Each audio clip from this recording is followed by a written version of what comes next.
ଫେବୃଆରୀ 28, 2026 ସନ୍ଧ୍ୟା ଆକାଶରେ ଦେଖାଯିବ ଏକ ବିରଳ ସଂଯୋଗ। ଅର୍ଥାତ୍ ଆପଣ ସନ୍ଧ୍ୟା ଆସିବା ମାତ୍ରେ ଆକାଶରେ ଦେଖିପାରିବେ ଛଅଟି ଗ୍ରହ। ବିଶ୍ୱାସ ହେଉନଥିଲେ ବି ସତ। ଜ୍ୟୋତିର୍ବିଜ୍ଞାନ ଏବଂ ମହାକାଶ ବୈଜ୍ଞାନିକ ମତରେ ଫେବୃଆରୀ 28 ତାରିଖ ଅର୍ଥାତ୍ ଶନିବାର ସନ୍ଧ୍ୟା ଆକାଶରେ 6ଟି ଗ୍ରହକୁ ଆପଣ ଦେଖିପାରିବେ।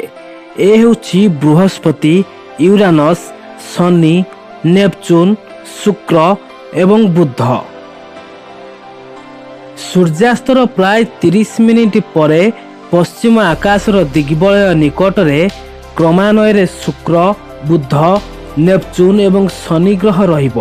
ପ୍ରାୟ 45 ଡିଗ୍ରୀ ଉପରେ ୟୁରାନସ୍ ଏବଂ ପ୍ରାୟ ମୁଣ୍ଡ ଉପରକୁ ଥିବ ବୃହସ୍ପତି ଗ୍ରହ। ଏହି 6ଟି ଗ୍ରହ ଭିତରୁ 4ଟି ଗ୍ରହ ଯେଉଁଟାକି ଶୁକ୍ର, ବୁଧ, ବୃହସ୍ପତି ଏବଂ ଶନିକୁ ଖାଲି ଆଖିରେ ଆପଣ ଦେଖିପାରିବେ। ୟୁରାନସ୍ ଏବଂ ନେପଚୁନ୍ ଗ୍ରହ ଦୁଇଟିକୁ କେବଳ ଦୂରବୀକ୍ଷଣ ଯନ୍ତ୍ରରେ ଦେଖିହେବ। ଯଦି ଆପଣଙ୍କର ନିକଟରେ ଥିବା ଆକାଶ ମେଘମୁକ୍ତ ଥାଏ ଏବଂ କୌଣସି ବାୟୁ ପ୍ରଦୂଷଣ ହୋଇନଥାଏ, ତେବେ 6ଟି ଗ୍ରହରୁ 4ଟି ଗ୍ରହକୁ ଆପଣ ଖାଲି ଆଖିରେ ଦେଖିପାରିବେ। ତେବେ ଆସନ୍ତାକାଲି ଅର୍ଥାତ୍ ଫେବୃଆରୀ 28 ଶନିବାର ଦିନ ସୂର୍ଯ୍ୟାସ୍ତ ପର୍ଯ୍ୟନ୍ତ ଆପଣ ଅପେକ୍ଷା କରିପାରିବେ।